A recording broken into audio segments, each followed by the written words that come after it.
Isang maganda at mapagpalang araw sa ating lahat mga kababayan, Luzon, Visayas at Mindanao. At sa mga sulok tayo ng ating mundo, sana ay nasa mabuti tayo na kalagayan at walang sakit-sakit ang lahat.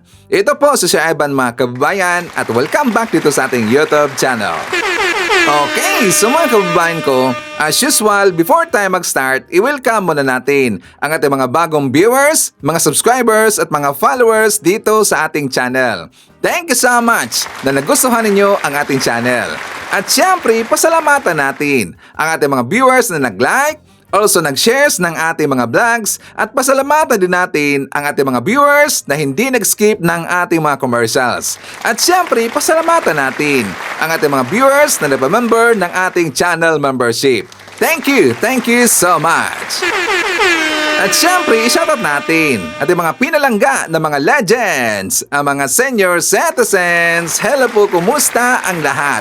And also, i-greet natin ng happy birthday ang lahat ng mga viewers na nag-birthday ngayong araw. Happy birthday!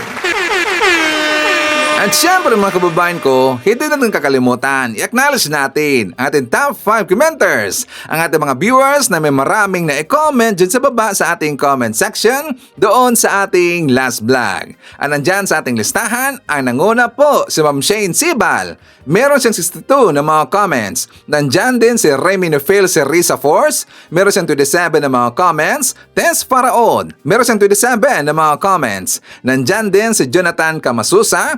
Meron siyang 24 na mga comments. And Phil Macabato. Meron siyang 20 lahat na mga comments. Okay, so thank you so much.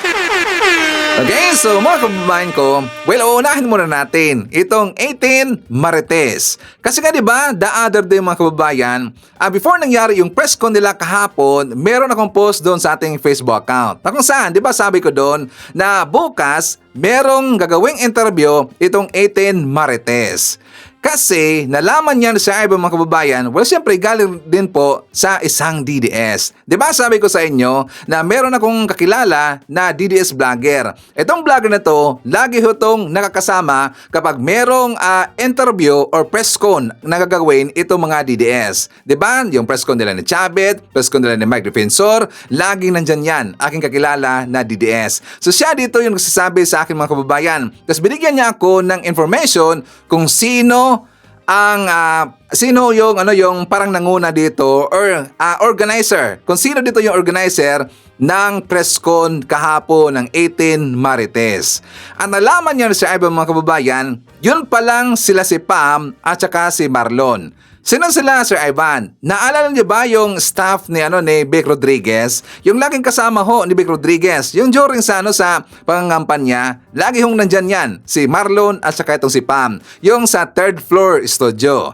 So ngayon, doon sa kanilang isinagawang press con mga kababayan, napansin niyo ba na kulang sila? Diba, if not mistaken, mga 11 ba yun? 10 or 11 lang sila lahat. Hindi sila kompleto. Diba, supposed to be 18 ho lahat. Sabi lang 18 na mga ex-marines. Yung pito mga kababayan, hindi nagpapakita kasi, di ba merong ibinulgar itong merong sinabi itong si Ombudsman Boying Remulla na ilan sa kanila or 6 sa 18 na nagsabi na nag-claim na sila ay ex-marines ay meron palang kasong murder mga kababayan. Yung 6 doon. Isipin nyo, yung 6 doon sa 18 na ex-marine daw, merong kasong murder. So, nung nakita na nila yung interview, yung press con, yung ambush interview ni Ombudsman Remulla, doon na daw nag-decide na hindi na lang sila sasama doon sa sinagawang press con. Kaya kulang sila mga kababayan. Okay, so before tayo magpatuloy, ipapakita ko muna sa inyo itong sinagawang nakakatawang press con. Kasi nga diba hindi nag-viral mga kababayan, hindi ho pinatulan. Kasi alam natin na itong mga gunggong nito, nagsisinungaling lang. So dito, meron na naman silang nakakatawa na statement. For more details, let's watch this. Pinuna ni Vice President Sara Duterte ang anyay kawalan ng interes ng administrasyon sa aligasyong suhol kaugnay ng flood control scandal at imbestigasyon ng ICC sa Duterte drug war. Ang mga nagpakilalang sundalo naman na nagparatang niyan, inilahad ang nararanasan umanong panggigipit. Emosyonal ang ilang mga dating sundalo na nagpakilalang mga dating security daw ni Zaldico nang humarap sa ipinatawag nilang press conference. Ginigipit daw sila at pinagdududahan sa kanilang alegasyon na naghatid sila ng malem-maletang pera sa ilang politiko at personalidad, kabilang na si Pangulong Bongbong Marcos. Wala silang partikular na tao o grupong itinuro sa likod ng panggigipit, pero bakit daw di iniimbestigahan ang mga sinabi nila na anilay walang halong politika? Sa ganitong sitwasyon na naglalahad kami ng katotohanan na aming salaysay, sana respetuhin nila kami, bigyan nila kami ng credibility, hindi baba yung moral namin. Para ito sa bayan, sir, ang ginagawa namin, sir. Hindi ito pang sarili lang namin. Buhay po namin sa kapamilya namin ang nakataya dito. Hindi namin isusugal ng ganun-ganun lang. Sa press con, matipid ang pahayag ng mga dating sundalo. Pinanindigan nilang naghatid sila ng pera na nasa 5 maleta sa bahay ng Pangulong Marcos sa Ilocos Norte. 5 malita po yung na dinala namin ni Kong Saldi doon sa bahay. Saan po eksakto? Sa Ilocos po. Saan po sa Ilocos? Yung ano po, may lake po. Yun lang po yung ano. May ano, boss? Yung may lake. Nakita rin daw nila si Congressman Laila De Lima noong taong 2025 sa isang townhouse sa Forbes Park, Makati na laging kamiting si Congressman Zaldico. Yung time na nakikita namin siya, ma'am, 2025 2025 po, sa townhouse. sa townhouse po, lagi po siya doon. Kamiting sila boss. Then, paglabas niyan, may mga bit-bit na po yan sila na kuwan. Paper bag. Paper bag. At paano nyo alam na may laman yung paper bag na pera? Kasi po, galing po yun Horizon, ma'am eh. Kami po ang nagdadala sa townhouse. Tsaka alam po namin na pera yun kasi sinasabi po ng mga iye, ma'am eh. Tsaka nakikita rin namin. Nauna nang itinanggi ni De Lima ang alegasyong tumanggap siya ng pera mula kay Ko. Ang palasyo tinawag na ring lousy script at paulit-ulit umanong kasinungalingan ang mga alegasyon ng mga dating sundalo. Pero puna ni Vice President Sara Duterte tila raw walang interes o agarang hakbang ang administrasyon na siyasatin ang katotohanan.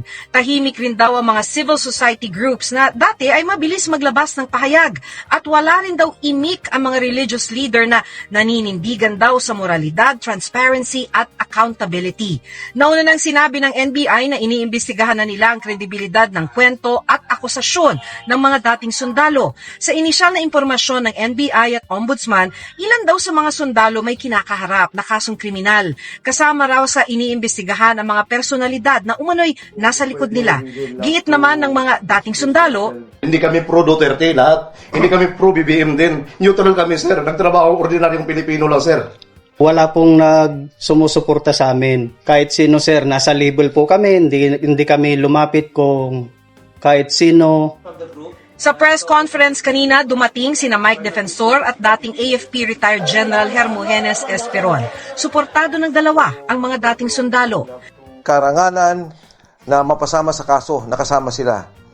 Yung sinasabi ng mga taong to ay katotohanan. Tumutulong ako sa kanila dahil ayoko mangyari nung nangyari kay Sergeant Cotesa. Hindi kumpleto kanina ang lahat ng 18 Marines. Ang iba daw tinitiyak na safe ang pamilya nila. Kanina, biglang tinapos ang press conference dahil may pangamba na raw sa seguridad nila. O, di ba kumpirmado na hindi sila kompleto mga kababayan? Kasi daw para daw sa seguridad or sila yung natatakot na kapag pupunta sila dyan, hindi nila alam kung ano ang mangyayari sa kanila. Well, in fact, sila talaga po ay nagtago na mga kababayan. Lalo na nung sinabi ni Ombudsman Boying Remulla na meron palang kaso na murder yung 6 sa kanila. At baka natakot rin sila na yung ibang kasamahan nila, iba na naman ang sasabihin. Baka masimplang-simplang mga kababayan. Kasi nga napansin ba natin, every press con, iba na naman ang kanilang masabi doon. Hindi na tumutugma doon sa kanilang unang sinabi. Yung una silang lumabas mga kababayan na nagpa-press con sila, 'di ba? Paiba-iba na ang kanilang sinasabi. Tapos ngayon sasabihin ni mag-defensor na yung grupo na yan, yung 18 Marines na yan, nagsasabi daw ng totoo. Sinungaling gunggong na yan. Doon pa nga lang sa sinabi ng isang kasamahan nila na hindi daw sila pro Duterte. Hindi daw rin sila pro PBM. Neutral daw sila mga kababayan. Neutral ba Ngayon, may ibinigay sa akin na picture ang ating kakilalang DDS. Sabi ko, bro, hindi ba sila pro Duterte? May ibinigay na picture. O, di ba? Hindi ba yan pro Duterte? Gonggong talaga eh. Di ba? Lagi silang madidebunk, mga kababayan. Lahat kasing ginagawa nila kasinungalingan yan. Kaya nga di ba sinabi ni Senator Panfilo Lacson na nakakaduda, dudang-duda talaga yung mga senador na itong mga tao na to nag-deliver ng maleta sa mga politiko. Sinabi yan, di ba, ni Lacson? At saka kung iimbitahan daw itong mga ex-marine na to, na nagpanggap na ex-marine na to doon sa Senado, baka ang mangyayari lang ay maging circus hearing lang ang mangyayari doon sa Senado. Di ba? Magaling yan. Very smart ho si Senator Panfilo Lacson. Alam na alam niya at magaling yan mag-analisa, mga kababayan. Doon pa nga lang sa kanilang mga press con, ilan na ba ang series of press con nila? 4 na yata yon. Hindi kasama pa ang kanilang interview doon sa mainstream media. 'Di ba? Hindi kasama doon sa doon kay Jessica Soho, doon sa press con nila sa Bilyonaryo, 'di ba? Meron pang isa yung sa isang programa ng GMA, meron ding interview, mga kababayan, and also doon sa News 5. Paiba-iba talagang mga sinasabi. Doon din sa raw video ni Pam, mga kababayan, kasi nga tiningnan ko ito doon sa kanyang mismong YouTube account. Kasi nga diba sabi ko na ang organizer ng press con kahapon sa 18 Marines ay si Pam at saka si Marlo. So kinumpirma ko doon, meron ho silang interview na exclusive sa 6 lang, mga kababayan. Kasi nga diba yung unang interview nila is nandun yun 11 lahat. So sabi ho ng mga 18 Marines na hindi na daw sila magtatagal kasi meron daw banta sa kanilang buhay. Natatakot daw sila, mga kababayan. Diba yun ang sabi nila? Tapos sila ay nakalisan. Actually, hindi sila umalis, mga kababayan. Tinawagan ko ang aking kaibigan. Ano sabi niya? Sabi niya, pagkatapos daw doon sa loob ng kwarto sa kanilang interview, lumabas sila, kumain sila sa labas. Ngayon, pinabalik yung iba ni Pam para interviewin yung 6. At saka ito ang file, ito yung video na nandun sa mismong account ni Pam. Hindi Pam Baricquatro. Hindi Pam Baricquatro. Iba, nakalimutan ang apelyido niya eh. Basta siya si Pam. For more details, let's watch this. Para po bigyan daan ang aming mga katanungan tungkol po sa inyong mga salaysay. Maraming salamat po. Unahin ko na po, ako po si Pam ng Third Floor Studio. Good morning po. Okay na ako guys sa first question ko ha. Okay. First question, ano po? Na-establish na po natin na milyon, bilyon o anumang mas malaki pang halagang pera ang na-deliver natin sa mga personalities. Ang tanong po kasi din ng marami is, saan po galing ang cold cash? Ito po ba ay wini-withdraw natin sa bangko and paano po natin ito na withdraw? Saan po galing ang cold cash? Yung cash is galing po sa mga iba-ibang contractor, din may galing po sa bangko. Sir, pangalan po. So, Bernard Tube. Sa bangko po mismo? Yes. Land bank po ba ito or kahit Any mga bank. private? Any bank po. So, nai-encash po ito because may transaction po si Boss Zaldi Coninho sa bangkong yon. Yes po. And sila po ang siya. AA po inaatasan ni Kong Saldi po doon sa pagbibigay. And when we say EA, sino po ito? Executive Assistant si Paul and Mark. Paul Estrada and Mark Tiksay pa rin po. Okay, so dyan na lang yan. Merong interview doon sa si Pam, merong question mga kababayan tungkol kay PBBM. Diba? Tinanong niya yung isa yung sa gitna, na sabi niya na kapag nag-deliver ba daw sila ng maleta doon sa kay Marcos. Marcos lang yung sinabi ho ni Pam. Ngayon, sumagot yung isa, oo. Tapos tinanong siya, saang lugar? Sa Ilocos. So nung tinanong ulit, siya ni Pam, saan sa Ilocos? Doon daw sa hindi na niya mabanggit mga kababayan yung Paway. Kasi nga diba yung unang sinabi niya or sinabi nila sa Paway. Tapos ngayon, nang nalaman nila na wala palang bahay doon si PBBM sa Paway, iniba nila bigla. Ngayon, ang kanilang sinabi kanina or kahapon, sa May Lake daw mga kababayan. Iba na naman. Tapos ngayon, nung inusisa siya ni Pam, biglang sinabi na sa affidavit na daw nakalagay. O, di ba? Paiba-iba talaga eh. Tapos ngayon, takot na takot sila na magkakamali na naman. Baka kasi mga kababayan, ang masabi nila ulit or masabi nila, baka ang bahay ni Amy Marcos or baka ang bahay ni Sara Duterte. Baka magkamali. baka ang next nilang masabi mga kababayan, ang bahay na ni Amy ay hindi na kay PBBM. Di ba? Paiba-iba talaga eh. Tapos hindi nila alam kung saan ang bahay ni President BBM. Diba? Correct me if I'm wrong. Hindi nila alam. Kundi unang sinabi nila sa Paway. Tapos ngayon doon lang sa may lake daw. So hindi nila alam. Tapos doon na sila simplang kay Laila de Lima. 2025 daw, nakita nila si Laila de Lima na palaging ka-meeting itong Zizaldico. Tapos nang pagkatapos na ng meeting, paglabas nila, may dala ng paper bag itong si Laila de Lima. So, tinanong siya ni Pam, paano niyo nalaman na pera yung nasa loob? Kasi alam daw nila, mga kababayan. 'Di ba alam daw nila? 'Di ba kung talaga eh. Kaya nga napakalabo. Kaya hindi sila sinakyan ng Senado. Hindi rin sila sinakyan ng Kamara. Kasi nga paiba-iba ang kanilang mga sinasabi. At halatang nagsisinungaling lang. Kasi itong ginawa ng mga gunggong nito, this is diversionary tactics. Diba? Kaya nga nainis daw si Sara Duterte sa ating gobyerno, bakit daw hindi pinansin ng ating gobyerno itong 18 Marines? Kasi walang kwenta talaga eh, sayang lang ho sa oras. Sara Duterte, sayang sa oras, sayang lang sa pera. Diba? Tapos ipapakita ko muna sa inyo mga kababayan, itong sinabi ni Ombudsman Boying Remulla tungkol doon sa kaso ng 6 sa ex-Marines. For more details, let's watch this. Yes, we're asking the NBI to help us and get to the bottom of it, and we're getting information one by one. So ano po magiging proseso nun after NBI? Yeah, we're validating first the identities. Okay. Siyempre, dapat alam natin kung sino-sino itong mga tao. Kasi the 18 Marines was supposed to be for parang political effect. But not all of them are Marines, or not all of them are in the active service, and many of them were dishonorably discharged. Alam na namin yun as far as we're concerned now. Na marami ron discharged, and there's many of them even have had murder cases. Ilan yun? May murder? I think 6 of them. So sa 18, walang masasabing kumbaga legit or Hindi ko alam. I cannot. Oh. Sa sinasabi ko lang, may mga findings kami. Ano yung motivation ng mga grupo ko?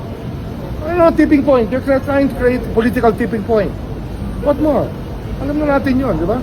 They want to a branch of the service to rise up in arms. Yun naman yun eh.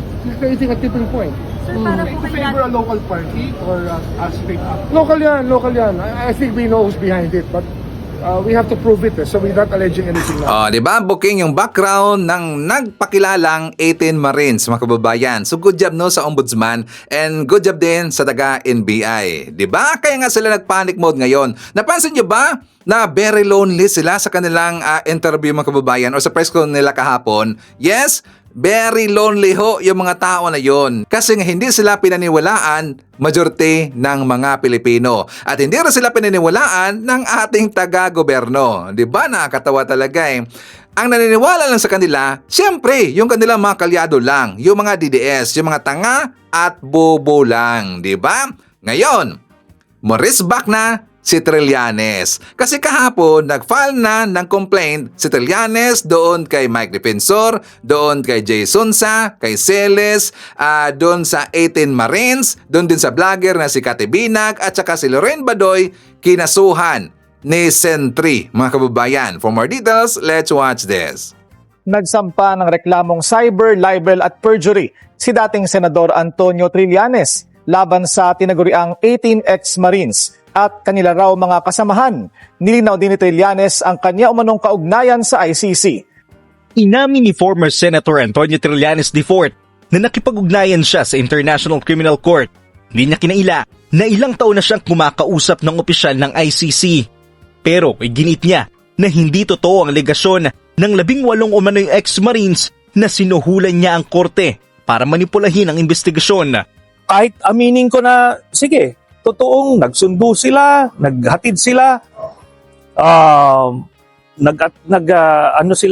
nagsundo sila mga testigo sa mga meeting, pero hindi ibig sabihin nun na totoo yung $2 million na inaakusa nila sa akin. So, napakasimple lang yan. Kung kaya kong suhulan yung ICC, palagay nyo hindi susuhulan ni Duterte yung ICC.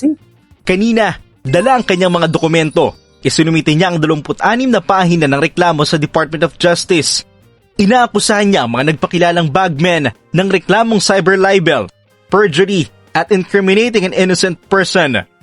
Kabilang rin sa kanyang idinadawit ay ang kanilang abogado na si Attorney Levito Baligod, dating Congressman Mike Defensor, dating broadcaster na si Jay Sonsa, former NTF-ELCAC spokesperson Lorraine Badoy, at vlogger na si Cathy Binag. Giit ni Trillanes, kampo ni Duterte ang nasa likod at nagbabayad sa alleged ex-Marines. Kinalaunan, eto ang sasabihin ko sa inyo, ilan dyan sa 18 ex-soldiers na yan ay aamin kung sino talaga ang nasa likod nito at anong plano nila at kung ano man ang ibinigay sa kanila para kapalit nitong paglabas sila doon sa press con. Ayon naman kay Ombudsman Jesus Crispin Rimulya na nauna nang umamin na nakikipag-usap siya sa ICC, marami raw silang tinitingnan na posibleng nasa likod ng alegasyon at politika raw ang pinakapunot dulo nito. They're trying to create a political tipping point. What more? Alam na natin yun, di ba? They want to a branch of the service to rise up in arms. Yun naman yun eh. They're creating a tipping point. Pero sinabi ni Rimulya na hindi raw niya maalala kung kasama si Trillanes nang makipag-usap siya sa ICC. Trillanes was there, but we've met in that house before. Oh, nakakausap ko sila doon. But I remember the two ICC people. Fair kami. We're here to be fair. Oh, di ba? Kaya nga, kung ako hindi fair, aaminin ko ba yung ICC? Hindi. Sabi ko, totoo yun. Pero walang 18 tao ron sa labas ng bahay ko. Agad namang naglabas ng pahayag si NTF-ELCAC former spokesperson Lorraine Badoy. Aniya, isang karangalan para sa kanya na maging kakampi ng alleged ex-Marines na patuloy raw ginagawa ang kanilang tungkulin bilang tagapagtanggol ng bayan. Karangalan naman rin umano para kay Defensor na mapasama sa reklamong inihain ni Trillanes. Nanindigan rin sa Defensor na wala siyang kinalaman sa pagbuo ng sinumpaang salaysay ng umano'y ex-AFP personnel at tumutulong lang niya siya sa logistic ng mga ito. Isang malaking karangalan na mapasama sa kaso, nakasama sa... Yung sinasabi ng mga taong to ay katotohanan. Tumutulong ako sa kanila dahil ayoko mangyari nung nangyari kay Sergeant Gutesa. Talagang ginipit, inipit, itinago. Patuloy namang nanindigan ng ex-Marines sa kanilang isinumiteng affidavit. Paglilinaw nila, wala silang pinapanigang politiko at magkakasama raw silang nagdesisyon na magsiwalat ng kanilang mga nalalaman. Sinungaling talaga ito si Mike Defensor, mga kababayan, no? Hindi daw siya tumulong dito para mabuo ang kanilang affidavit. Hindi daw. Naalala ba natin doon kay Orly Gutesa? Tumulong siya sa affidavit, mga kababayan. Tapos ngayon, maniniwala ba tayo na hindi siya tumulong dito para mabuo ang kanilang affidavit? Ang kanilang script, mga kababayan. Affidavit ba yun? Or script? Pero ang kanilang script, ang kanilang mga aktor, mga buboy. Makakalimutin, mga kababayan, kasi nga paiba-iba lagi. Ibig sabihin, bad actor ang kanilang 18 ex-Marines, di ba? Pati din ang kanilang director na si Mike Defensor, bad din na director. Nakatawa talaga eh. Di ba? Dahil napag-usapan na natin, ito si Sara Duterte, well, for na tayo dito sa usapin ng impeachment trial. Kasi kahapon, mga kababayan, di ba pinadalhan na ito si Sara ng kanyang notice para sumagot doon sa complaint or sa impeachment complaint sa kanya. At siya ay binigyan lang ng 10 araw, mga kababayan. For more details, let's watch this. Kasunod ng deklarasyon ng komite na sufficient in form and substance sa mga reklamong inihain laban kay VP Sara Duterte, formal nang pinadalhan ang bise ng notice ng House Committee on Justice para sagutin ang dalawang verified impeachment. Formal nang pinadalhan ng notice ng House Committee on Justice si Vice President Sara Duterte para sagutin ang dalawang verified impeachment complaints. Kasunod ito ng deklarasyon ng komite na sufficient in form and substance ang mga reklamong inihain ni Reverend Father Joel Saballa at iba pa at ni Attorney Nathaniel Cabrera. Nakasaad sa notice na kapag hindi nakapagsumite ng verified answer ang kampo ng pangalawang pangulo sa loob ng 10 araw, ituturing itong waiver at automatic na general denial details sa mga alegasyon sa impeachment complaints. In-acknowledge naman ng defense team ni VP Sara ang ipinadalang notice ng Justice Committee sa Vice Presidente pero hindi sila magbibigay ng komento patungkol dito. Samantala, nilinaw ni Justice Committee Vice Chairperson Isabel Zamora na hindi makakaapekto ang perjury case na isinampa ni Vice President Duterte laban sa nagpakilalang bagman niya na si Ramil Madriaga sa impeachment proceedings ng komite. Aniya, magkahiwalay itong sangay ng gobyerno.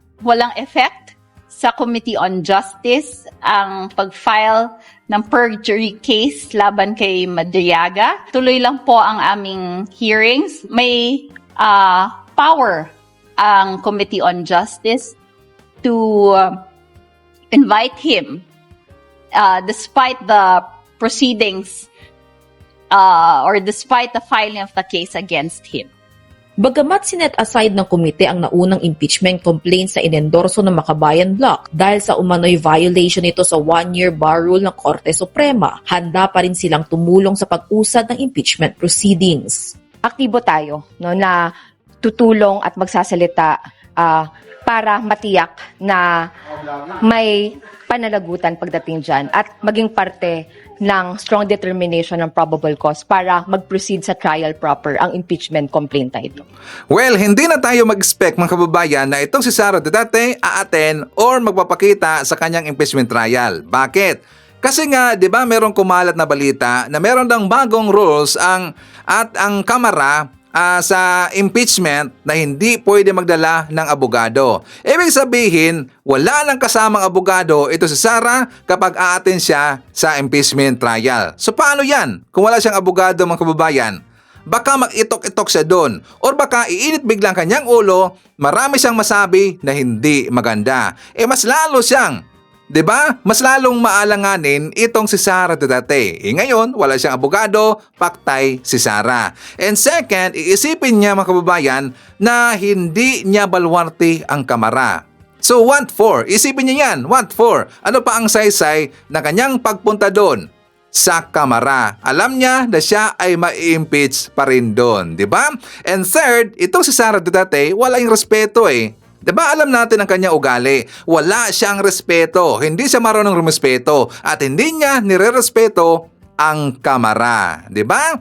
Kaya hindi na natin expect na itong si Sara darating sa kanyang impeachment trial. So anyways, ipapakita ko muna sa inyo kung ano yung opinion o kung ano yung mga nasabi sa ating mga kababayan tungkol kay Sara Duterte. For more details, let's watch this. Vice Presidente siya, parang wala naman siyang ginawa sabi nila marami daw siyang nagawa. Ramdam niyo po ba? Hindi.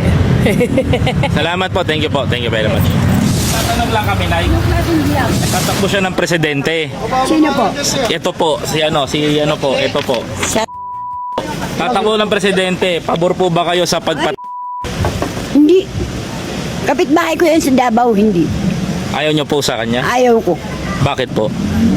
Marami na kasi anomalya. Sa amin sa Davao, marami siyang anomalya, pati tatay niya. Totoo yun. Maraming salamat, Nay. Thank you po. Tatanong lang ako. Anong hatol mo sa kanya sa impeachment? Guilty or not guilty?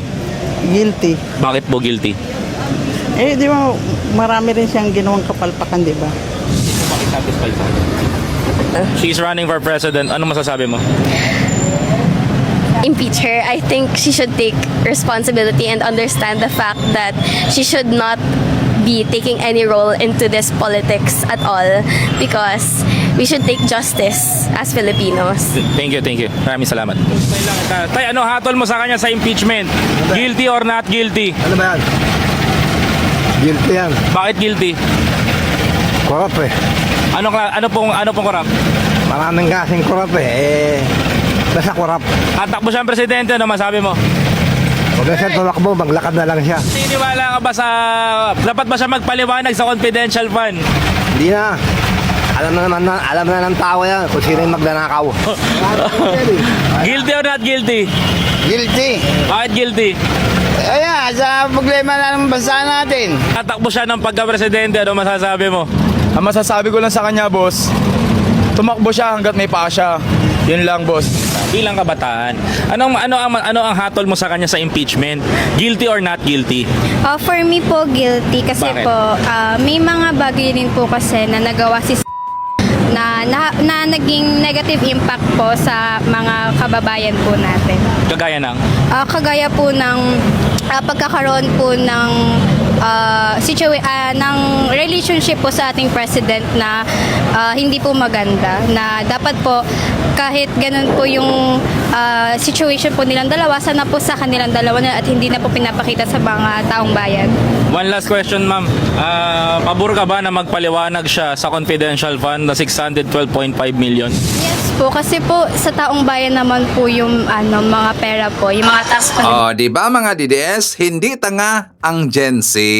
Hindi yan susuportaan ng Gen Z itong si Sara Duterte. At ating mga kababayan, majority ng mga Pilipino, alam na alam nila ang ginawa ni Sara Duterte. Ang kanyang kabalustugan, katarataduhan, at ang pagiging kurap. Kahapon mga kababayan, di ba sumabog yung balita na naglabas kasi ng report, latest report yung COA, na hindi pa clear itong si Sara Duterte. O di ba ano ang lagi sinasabi ng mga DDS? Cleared daw si Sara Duterte sa COA.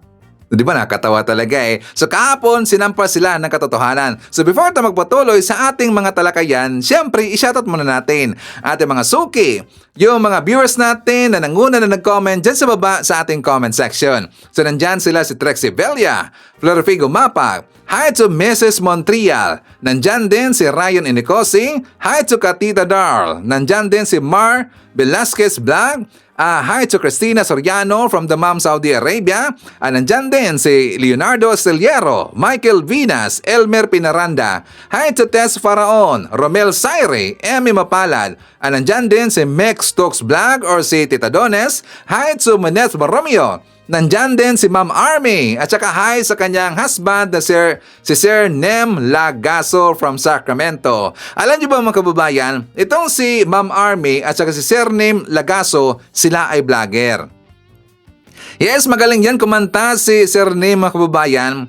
And also si Ma'am Army, silang dalawa ayan ay mga pro Marcos. Sila din ay vlogger. Ang pangalan ng kanilang channel mga kababayan, Tagalog Nak TV. Okay? So kasama din natin, nandyan si Yori Sasaki, hi to Tereneng Lozano, Apolonio Nocido, and hi to Sir Jaime Garcia from Nottingham, UK. Okay? So pag-usapan natin mga kababayan, itong tungkol sa Mount Kamuning. Kasi nga ang dami hong napahiya ng mga DDS kahapon na nakita nila na nagamit na yung Mount Kamuning 2.0. At ang ganda mga kababayan. So before natin re-reaksyonan itong mga fake news na naman na sinasabi ng mga DDS tungkol sa Mount Kamuning, ipakita ko muna sa inyo ang balita. For more details, let's watch this. Bayan, magandang balita sa mga taga Quezon City. Dahil ang dating Mount Kamuning Footbridge abay may kapalit ng mas maaliwalas, mas mababa at friendly pa sa persons with disabilities. At hindi lang yan dahil ang sasalubong sa inyo ang bagong bihis ng Kamuning EDSA Busway Station. Ayon din sa Transportation Department, plano nang gawin ang ganitong mga proyekto sa iba pang busway station. Kilala ang overpass na ito bilang Mount Kamuning. Pasakit sa araw-araw na biyahe ng pedestrians at commuters. Oh, kasi ito may harang, sobrang taas ang hingal. Ito siya, mula doon sa baba, limang palapag siya eh. Siyempre, hassle siya kasi sobrang taas po ng bridge natin. As you can see naman. So imagine mo na lang, gawa ng pagod, tapos tatawid ka pa sa sobrang taas na bridge. Ano po, ang taas po masyado, tapos nakakahingal po talaga, lalo pag may dala ka. Nakita ko po yung mga kasabayan ko, talagang hihinto muna po bago ipagpatuloy yung taas. Dito sa Luman, mauga nga po, tsaka mataas, nakakapagod. Sa pag-iinspeksyon ng Pangulo, ipinagputos na ito ay agarang palitan. The President also knew about it. Ang sinabi lang niya is unacceptable yan. No? So he said, tear it down and build a better one. Yun ang kanyang very clear instruction. Makalipas ang 9 na buwan, mabubuksan na ang bagong tawiran. Right, nagpasalamat na kami. May bago ng grades. Yan. Kaysa dito kasi sobrang taas talaga. Mas magiging convenient po siya for the senior and for those people na mas marami pong dala. Hindi na ganun kataas. Mas okay po yan kasi hindi po nakakahingal talaga kung patawid na tapos hindi na rin mahirapan. Kung may elevator po, hindi na mahirapan yung mga matatanda. Kasi iba pa namamalaki sila, ganyan. Mas maganda po yung bagong footbridge kasi nga po like accessible na po siya sa mga PWD po. So di na po sila mahihirapan. Mas ligtas, PWD friendly, at mas kaaya-ayang istruktura para sa mga gagamit nito. Inakyat mismo ni Pangulong Ferdinand R. Marcos Jr. kasama si First Lady Liza Marcos at Presidential son Vinnie Marcos ang lumang footbridge na binansagang Mount Kamuning sa Quezon City. Giit ng Pangulo, hindi praktikal ang pagkakagawa nito. The old one is not very good at all. At saka, hindi mo ma-realize pag nandito ka sa baba, gumagalaw pala yan pagka may dumadaan. Kaya mas mabuti na ito. That's why the first time that we saw it, nung in-inspection namin, yung MRT, ay sabi ko talagang hindi practical yung kanilang ginawa. Malayo anya yan sa kanyang ininspeksyon na bagong footbridge na maaliwalas, mas bababa ang mga hagdan at PWD friendly pa. Sabi ng Pangulo, malaking ginhawa ito sa mga commuter lalo't konektado na ito sa MRT Kamuning Station. Kaya ngayon, ay may pinagbago, naayos natin ito within 4 months. Ang pangako sa atin ay 6 na buwan, 4 na buwan pa lang tapos na. Kaya ngayon, mas mababa na ang akyatin na hagdan, tapos meron ng elevator para kung yung mga hindi kayang umakyat ng hagdan, meron pa tayong wheelchair lift na ginawa para sa yung mga naka-wheelchair. Pati wheelchair, they provided a wheelchair para mas magaan naman ang magiging commuting experience. Para kay Marman at Minette, malaking ginhawa ito para sa kanilang araw-araw na gumagamit ng busway. Mas mabilis, mas nakapadali yung pagbiyahe. Tsaka mas sa pasahero, mas hindi aasin talaga. For us seniors, it has to be. I think it was really most for the seniors. That's why, but anyway, public can use it naman. But for us seniors, it is a big help for us. Palagay ko ito lahat ng ginawa ng presidente para lahat ng mga senior maka-avail and ma-enjoy nila ang amenities ng gobyerno. Pero paano naman kaya ang tinaguriang Mount Kamuning? Wala na yung Mount Kamuning. Hindi na.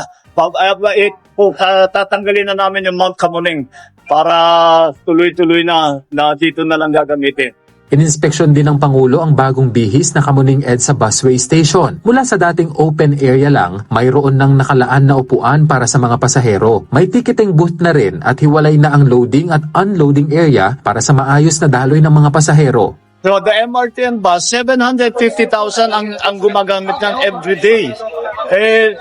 Mapagaang lang ng kaunti. Ang kanilang mahirap na nga mag-commute.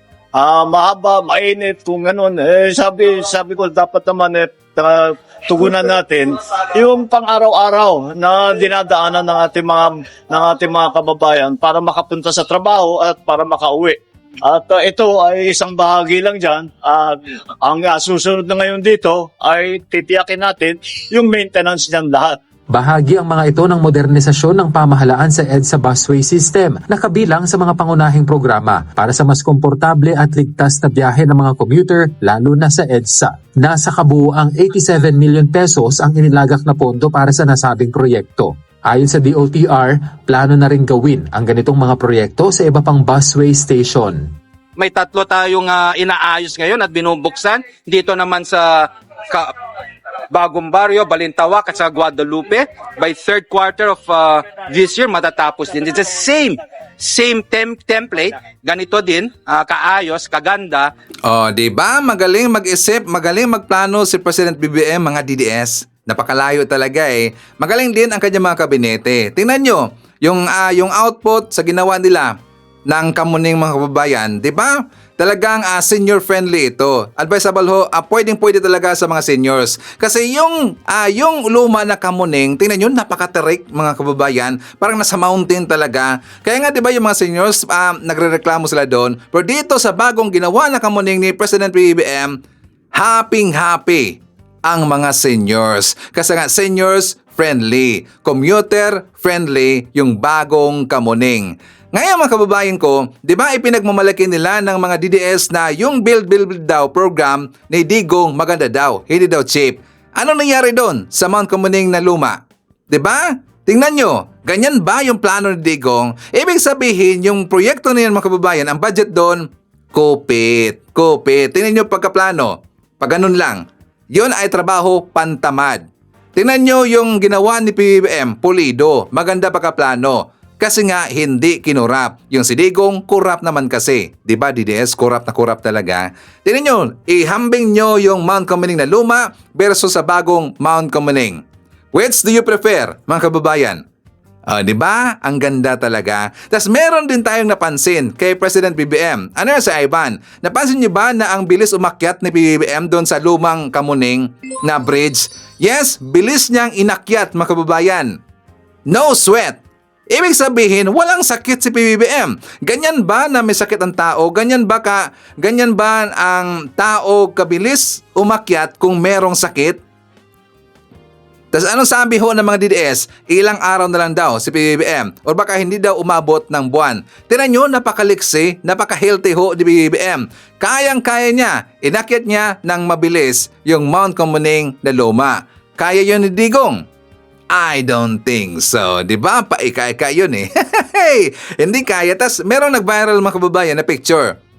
Diba? Parang nag-mountain climbing si PBBM. Tas bilib na bilib ako kay PBBM mga kababayan kasi hindi siya humingal. Kasi diba nakikita natin yan si PBBM, lagi yang nagja-jogging doon sa kanilang bahay. Si President BBM, palagi yan nagja-jogging. Kaya nung pumunta siya, umakyat siya sa Mount Kamuning na luma, hindi siya humingal. Kasi nga healthy ang ating presidente. Pikat sa inyo mga DDS. Baka mauna pa yang si Digong. So anyways, nandyan din mga kababayan kasama natin si Elizabeth Bacolcol. Hi to Crescencia Yanga. Hi JRJ Taksa. Nandyan din si Aileen Drinon from Florida. Kasama din natin si Josephine Gallego from Toronto, Canada. Hamel Matandang Pugi. Nandyan din si Marinel Bascos, Evelyn Garcia, Lito Bungalan at saka shoutout daw sa Bungalan family from Muntinlupa City. Hi to Tony De Los Reyes. Nandyan din si Ted Japson.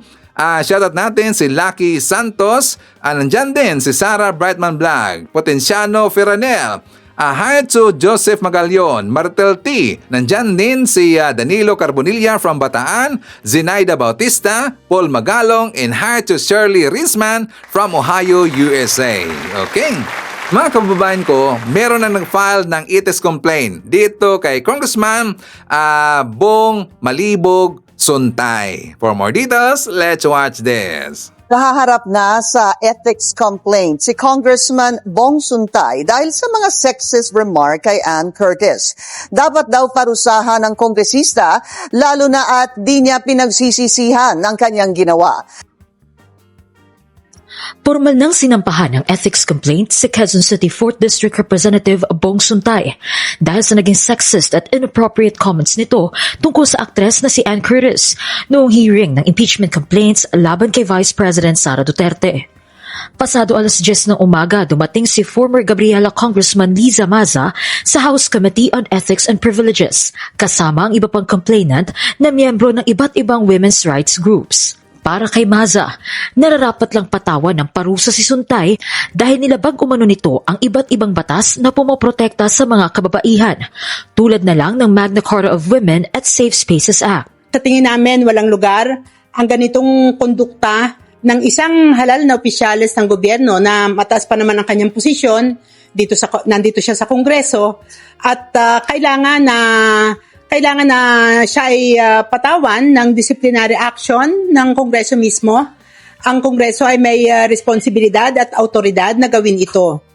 Nilabag din anya ni Suntay ang rules of conduct bilang isang public official at hindi raw sincero ang mambabatas sa paghingi nito ng paumanhin dahil patuloy pa rin itong naninindigan na analogy lamang ang kanyang ginawa. Hindi niya ibinawi yung sinasabi niya na dapat na i-treat ni Miss Curtis na compliment yung kanyang sinabi, wala siyang binawi sa sinabi niya. So pagpapakita lang ito ng kanyang attitude, yung pagtingin niya talaga sa kababaihan, na habang nagsasalita siya, lalong nabubulgar kung gaano siya kamacho.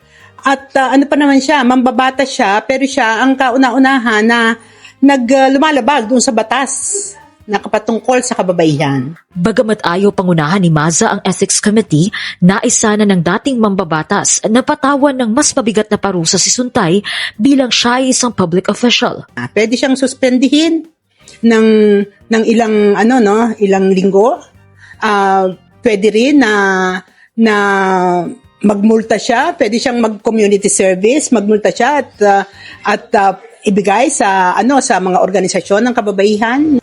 Pinaiimbestigahan na rin ng Kamara sa Ethics Committee ang mga naging pahayag ni Suntay tungkol kay Curtis matapos maaprubahan ang mosyon ni San Juan Representative Bel Zamora sa plenaryo kagabi. I move to authorize the Committee on Ethics and Privileges schedule a meeting to first conduct a thorough assessment on the actuations and statements of Representative Jesus Bong C. Suntay relative to the question of privilege of Representative Ann Matibag. Second, to require Representative Suntay to appear in the hearing of the committee. Third, to immediately report to the House its findings and recommendations after the scheduled hearing. Kaya para kay Gabriela Portolas Representative Sara Elago na sumama sa complainants ngayong araw, malaking tulong ang formal na pagsasampa ng ethics complaint laban kay Suntay. Nandito tayo para suportahan ang ethics complaint na ito ng mga leader kababaihan para mas mapalakas natin yung panawagan ng pananagutan. At itong mga leader kababaihan na ito, nagpapakita lang kasi na yung ordinaryong mga kababaihan, naghihirap na nga sa araw-araw, nakakaranas pa ng iba't ibang forma ng diskriminasyon at abuso, doble-doble ang pahirap. Patuloy din anya nilang itinutulak sa Kamara na isama ang public officials sa bawal bastos law para mas mapagtibay ang pagbibigay proteksyon sa mga kababaihan. Ang coverage kasi ng bawal bastos law, may malinaw yan na pamantayan sa government employees na may administrative sanctions. Paano naman kapag yung mga tao sa kapangyarihan, yung mga public officials, elected man o appointed, paano pag sila na mismo yung nagbitaw nitong mga sexist at misogynistic remarks? Kaya yan ang challenge sa Kongreso. Idiniin din ni Elago na dapat manatiling ligtas ang mga kababaihan sa lahat ng espasyong kinabibilangan nito, hindi lang ngayong National Women's Month kundi araw-araw. Sabi ni Mr. kinontra ni Mrs. Nagsalita na ang asawa ni Congressman Bong Suntay kaugnay sa pambabastos ng mambabatas kay Ann Curtis. At taliwas sa salaysay ng kongresista, hindi raw natawa si Sheila Suntay sa kanyang mga pahayag. Mariin din siyang humihingi ng tawad sa aktres. Natawa. Alam mo, iba-iba. Yung misis ko natawa dahil alam naman nila. Yung kapatid ko sinabi, bakit mo sinabi yan, kuya? Depende sa sa konteksto. Yung mga kaibigan kong lalaki nung nag-viral, sabi, idol kita talaga. It depends on how people appreciate it. Sa panayam sa Politico Nightly ng Billionaire News Channel, sinabi ni Congressman Bong Suntay na naging magaan ang pagtanggap ng kanyang asawa sa bastos na pahayag niya tungkol kay Ann Curtis. Pero sa exclusive na pahayag ni Mrs. Sheila Suntay sa Billionaire News Channel, mariing pinabulaanan niya ito. Giit din niya, hindi siya at kanilang mga anak sumasang-ayon sa ginawa ng kanyang asawa at hindi raw siya natawa. Humingi rin siya ng tawad kay Ann Curtis. Anya, no woman should ever be spoken about that way and that she stands with the actress. Pakiusap din ni Sheila, wag nang idamay sa issue ang kanyang mga anak, nais na lang daw nilang manatiling pribado. Sa Politico Nightly, sinabi pa ni Congressman Suntay, imbis na pag-usapan ang kanyang sinabi tungkol kay Curtis, mas dapat pagtuunan daw ang mga mas mahalagang bagay gaya ng ekonomiya at ang impeachment ni VP Sara. And let's focus on what is important. Let's focus on yung problema ng bansa. Mas magkakaroon pa ng problema. GDP is what? 4.2%. It's going down. Direct foreign investment is very low. Oil prices, fuel prices will definitely go up. We don't know how long because gera ito. Pinag-uusapan namin is paano i-impeach si VP Sara knowing na 2 taon na lang. Pwede naman, if you don't like her, vote her out of office. If she runs for any position, then vote her out. Pero pinuna ng ilang Quezon City officials ang tila diversionary tactic ni Suntay. Sa statement na nakapost sa Facebook page ni QC Vice Mayor Gian Soto, iginiit ng Quezon City Council na pagpapakita ng kawalan ng respeto sa kababaihan ang mga sinabi ng kongresista. Binagyang diin ng konseho na ang ganitong remarks ay walang puwang sa public discourse at salungat sa values of respect and gender equality na pinaninindigan ng QC government. Anila mananatiling committed ang QC Council sa alituntunin na lahat ng kababaihan ay makatatanggap ng dignidad, respeto at patas na pagtrato. Una na ring naglabas ng pahayag si Quezon City Mayor Joy Belmonte at kinastigo ang naging asal ni Suntay. Buti nga kay Suntay mga kababayan kasi dapat na talaga na siya isasampulan, no? Kasi kapag hindi yan sasampulan, gagawin pa rin yan mga kababayan. At saka dito sa sinabi ni Suntay, nagtangka pa siyang i-divert dun sa kanyang interview, no, na instead daw yung pag-uusapan nila yung kanyang sinabi tungkol kay Ann Cortez, dapat daw pag-usapan or dapat bigyan pansin yung issue ngayon sa ating gobyerno or sa ating bansa. 'Di ba? Yung tungkol sa gasolina, yung tungkol doon sa direct investment, yung sa gasolina, alam na ho yan ni President PBM. Yung sa mga investment, hindi naman siya kailangan doon. Hindi na kailangan ho ang presensya nito ni Bong Suntay. Tungkol sa gasolina, meron ng plan yan. Meron ng plano si PBBM. At sinabi na niya the other day, mga kababayan, kung ano ang kanyang plano kung sakaling mag-spike yung presyo ng ating gasolina. Alam na, di ba? Gusto po niyang i-divert kasi nga ayaw niya na siya ay pag-uusapan ulit, mga kababayan. Kasi nga, di ba, sinabon talaga. Tapos ito ang nakakatawa. Kasi sa interview ni Topacio, syempre DDS pa rin. Di ba sinabi ni Bong Suntay hindi daw siya DDS? Hindi ba DDS si Bong Suntay, mga kababayan? Di ba nakakatawa talaga eh. Alam nyo, itong mga DDS, no, gusto silang umiwas sa pangalan ng DDS. Napansin ba natin yan? Gusto silang umiwas sa pangalan ng DDS. Katulad doon, sa 18 Marites, anong sabi nila? Hindi doon sila Pro Duterte. Hindi sila DDS. Gustong umiwas. Pero nakita natin, sila ho ay pure DDS. Ito din si Bong Suntay, pure DDS. Tapos sinasabi niya, hindi daw siya DDS gonggong talaga eh. So ngayon, tatak DDS, pag-usapan natin yan. Itong si Topacio. Kasi kahapon, mga kababayan, meron siyang interview. Ipinagtatanggol niya itong si Bong Suntay. Tapos ang tinira dito ni Topacio, yung mismong kapatid ni Ann Cortez. Okay lang daw, mga kababayan, ang ginawa ni Bong Suntay. Okay lang daw yung ginawa ni Jasmine Cortez gonggong talaga eh, 'di ba? Kapag tatak DDS, mga manyakis. Nasa dugo na nila yan eh. 'Di ba DDS? Katulad kay Digong manyakis. Nakakatawa talaga eh. So anyways, ipapakita ko rin sa inyo ang vlog na to, mga kababayan. For more details, let's watch this. By the way, mga minamahal, Happy Women's Day. Kababaihan. Happy Women's Day sa'yo. Happy month. Oo. Happy Women's Month din sa'yo, Boss Mike. Anyway, mga minamahal. Hindi ko babatiin si Suntay. Hindi. Wait lang.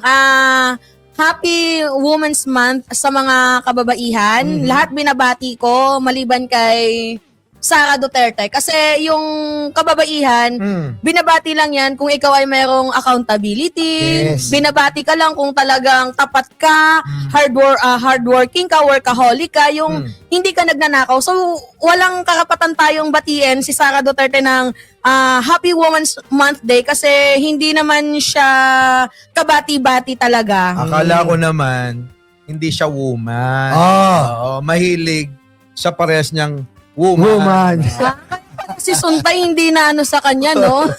hindi nalibugan. Pwede naman si Sara Duterte gawin niyang example, diba? Ang ginawa niyang example si Ann Curtis pa. Pwede rin naman siya, no? Para mas, baka mamaya sabihin, matanda na si Sara, wala nang ano yun. Wala nang amor. Wala nang asim. Maasim nga si Sara eh. Pwede naman si Kitty. Di ba? Ano sabi mo, Boss Mike, wala nang ano? Wala nang asim. Sino? Si Sara, siguro para kay Suntay kasi Hindi niya nabanggit eh. Dapat niyang example si Ann Curtis eh. Wala na siyang asim. Kala ko naman maasim si Sarah, kaya hindi siya binati. Hindi ko pa naamoy pero... Di ba kasi, iba kasi yung ibig sabihin ng wala ng asim sa maasim ka talaga. Kung meron tayong tatanungin dyan, syempre si Barbie Duterte. Alam nyo, cheka lang maganda yung usapan nyo, Maret, paring Mima. Ay, alam mo ba, nakakainis kanina no, na parang hindi na natutulog si Sarah no. Kasi nag-post siya kagabi doon sa hindi niya daw talaga aid si Ramil Madriaga. Tapos kaninang umaga, nag-post na naman siya. Parang hindi na makatulog ang lola mo. Tingin nyo dyan. Di ba dinimanda niya na? Oo nga. Dinimanda niya na si Ramil Madriaga. Hindi kasi, yung ginawa niyang pagdemanda kay Ramil Madriaga, I think gusto niyang patahimikin yun eh. Pero kasi ang tanong niya, bakit ngayon lang? Pero ano yung mga naririnig natin na kahit sa kulungan, abay ginugulpi ng bouncer, ng inmate ng katawan ay parang bouncer. Teka lang. Di ba, boss ka o boss Mike? Ikaw ba naman, pag yung preso na yun alam mo yun, bakit natatakot siya sa isang preso? Baka may kinakatakutan niya. Ito lang yung pinagtataka ko din, mga friends. Ano yun? Imagine nyo si Trillanes inakusahan itong si Sara Duterte. Ang daming mga taong nag-akusa sa kanya. True. Ito ako nagtaka. True. Bakit si Ramil Madriaga lang, yung kinasuhan mo? Yeah. Natatakot ka ba kay Sentry? Kaya nga Hindi bakit ba? Alam mo, hindi siya natatakot kay Sentry. Natatakot siya talaga kay Ramil Madriaga. Ano bang kakatakot, boss Mike? Nagiging pagsusot na rin ako ng long na blondie, Ano yung dalawang babae kasama mo? Oo nga. Ano ba kinakatakot, boss Mike? Siguro, baka mabokelya. Mabokelya. Yung mga tinatago, di ba? Oo, di ba? Baka mabomba. At saka tama si Mima, sino ba merong assassin na gustong maggurgur, magtegi-tegi kay Tito Ramil? Sino ba, Boss Mike Mima, ang nag-hire ng assassin? No joke. Syempre, alam mo na, kasi nga, di ba, itong si Kuyang Ramil, maraming alam. Sabi nga nila, kung ayaw mong mapahamak, kailangan wala kang alam. So, sino ba ang ginugurgur? Yung maraming alam. Diba? Maraming alam si Kuyang Ramil. Patungkol kay Sarah. At saka sino ba nag-hire ng assassin? Wala nang iba. Sino ba ang may pamilyang mamamatay tao? Sino ba? Actually, yung dapat sisihin talaga dito, kaya lumabas yung katotohanan, sila lang din Kasi inabando na ni Sarah si Ramil Madriaga. Kung hindi niya inabando na yan, hindi naman yan na magsasalita. Alam niyo, ito yung sinasabing God works in a mysterious way. Parang mantay na. Mima, siguro namili siya. Kasi sabi sa balita, ito daw si Sara Duterte namili. Ang pinili niya, si Harry Roque. Sabi si Harry Roque alam mo ba si Harry Roque? Anong tawag sa kanya? Pareha si Ramil Madriaga. BJMP. Kaya. Alam mo yung BJMP? Ano Blowjob mo, pare. Ano ba? Sorry, live pala tayo. Akala ko usapan lang natin. Teka na. Harry, BJMP Teka muna. Ano yan? Kasi nga, etong si Sara Duterte, sabi niya kay Kuyang Ramil dahil humingi daw di umano ng tulong sa kanya.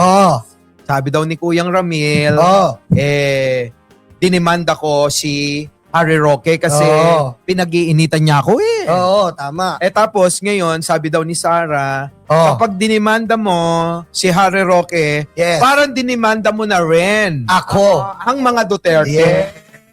So, parang si Roque, ampon ba ng mga Duterte? So, ibig sabihin dito, na ibang klase talaga si Harry Roque sa Duterte, malakas talaga. Gano'ng kalakas? Dating. Malakas na malakas. Parang yung putok niya. Kahit ganong kalakas, hindi mahahangin yung yung piluka. Okay, sige, simulan na tayo mga minamahal sa ating pag-uusapan. Yes, hindi pa naman tayo nag-uumpisa. Hindi pa tayo nag-uumpisa. Wala pa yun. Pero nag-iinit na. Masyado kayong mainit kasi. Ang ating pag-uusapan ngayong araw, Ano? Barbie Duterte, ay tungkol dito sa kongresista na Makali. Ay! Alam Bogli! niyo Makali? Alam mo, Bogli! Mababanat yung ilong ko sa inyo, mga hayop kayo. Ay, Diyos ko At saka eto pa. Oh. Talagang winner ang asawa. Winner. Winner ang asawa, Mima. Bakit ka mo? Abay, walang pakels. Walang pakel. Natawa lang daw. Nung nalibugan siya doon sa isang artista. Uy, pero may anak tong congressman na to, May anak na babae. Ay, oo. Imagine Huwag na natin that, idamay Hindi, yung pero may anak. anak ang babae. Dapat Oo. pag may anak ang babae, is more, more on, makakampi ka sa mga babae. Kasi may Correct. anak ang babae. Dapat marespeto ka. Yeah, respect. Ano ba bang aasahan natin sa kanila? Oo. Pinalaki sila ni Digong sa ganyang klaseng pag-uugali. Do you think, si Digong nga, sabi niya, kahit yung yaya nga, kinakamay niya, di ba? Mauuna muna yung mayor, di ba? So, ano yung aasahan Ano yung natin? kinakamay, Mima? Ano yung Ayusin mo nga yung kinakamay. KFC ba yan? Finger licking good? Finger licking good daw sa mga katulong. Uy, grabe ka. Yun yung Grabe accusation. Diba? Baka naman chismis lang yan. Thesis lang yan. Grabe naman sa chismis. Ako chismosa, no chismosa. Teka, ano ba sinabi ni Suntay? Oy, eto na nga. Nagkaroon ng hearing. Oo. Diyan sa Kongreso, patungkol nga dito sa mga pag-uusapan Impeachment. patungkol sa impeachment ni Sara Duterte. Tapos siya lang yung humindi doon. Tapos ang Tarantado. sabi, gusto ang nangyari kasi gusto niya ay ipagtanggol si Sara. Ginawang halimbawa yung nakasalubong niyang artista sa isang mall daw. Ano hindi? Shangri-La daw. Shangri-La Mall. Huwag Nagtataka. na nga na tayong bumanggit ng mga lugar. Kasi napopromote Okay. O sana kung babayaran tayo nila. But sana kung libre tayo shopping doon. Ikaw Tama. talaga. Wait lang, kakausapin ko muna si... Okay, tuloy ko na. Okay, tuloy ko na yung kwento. Mima, makinig. So sabi niya, parang ganito lang yan eh. Yaang pagpapatay-patay, papatigi-tigi. Kaya Martin, okay lang sana kung si Martin lang ang tigiin. Pero dinamay kasi si First Lady tsaka si si Pangulong Bongbong. Bongga, di ba? Bongga. Tapos nagmumurang ganon. Martin Romualdez. Sana siya na lang talaga.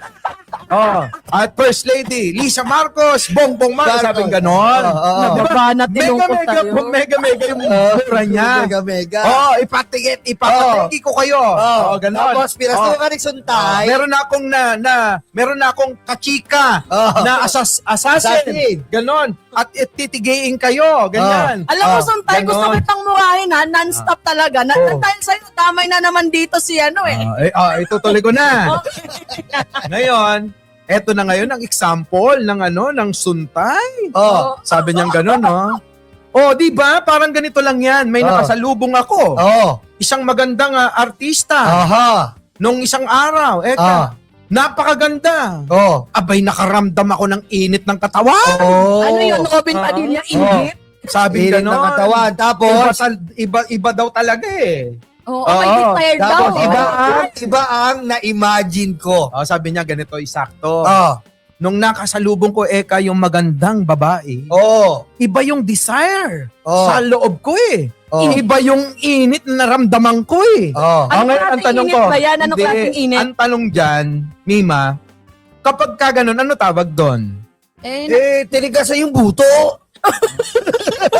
Paano? Tinigasan yung buto ni Suntay. Hindi. Sa madaling salita, parang parang nalibugan. Nalibugan. Kasi ikaw ba pag ang mga lalaki pag nalilibugan, tinitigasan yung buto. Huwag na tayo magpa-badging-badging, di ba? Wait lang, lalaki ba si Boss Mike? Oy, lalaki ako. Puta, nadadamay ako rito. Di ba? Ito yun eh.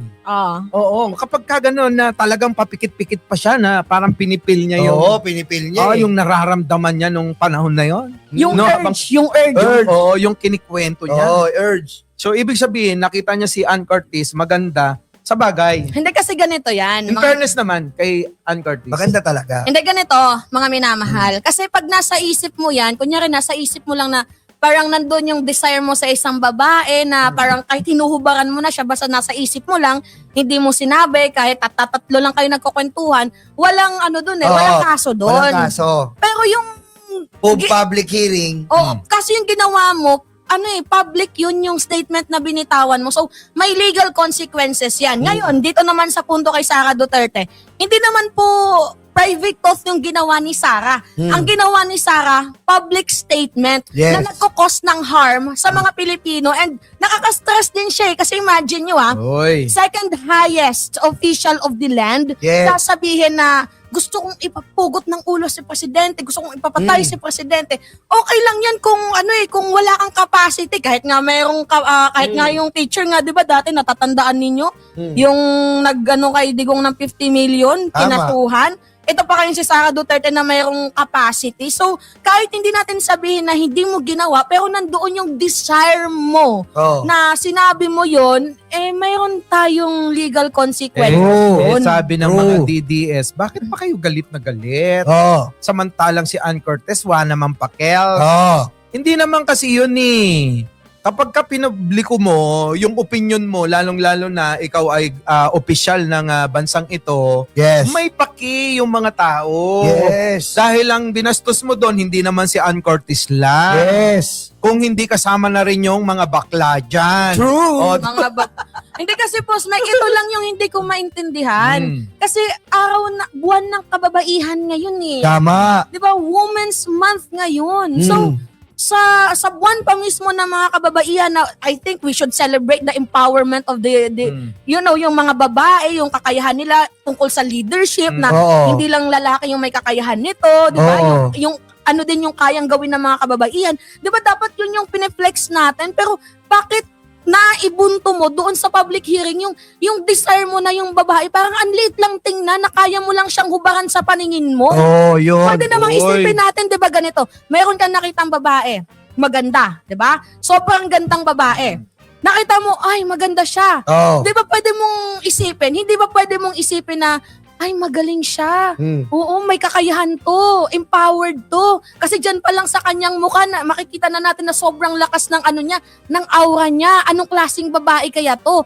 Pwede naman 'di ba dapat na ganon? Kaso ang ginawa ni Suntay, imbis na ipagmalaki yung woman empowerment, ang kanyang ginawa, binalahuran niya ang babae. Na itong si Ann Curtis, napaka-inosente, hindi naman kasama sa hearing na yan, wala namang alam dyan sa impeachment ni Sara, hindi naman siya dyan related, pero bakit niya inilagay yung pangalan ni Ann Curtis kung pwede naman gawin niyang example itong si Sara Duterte?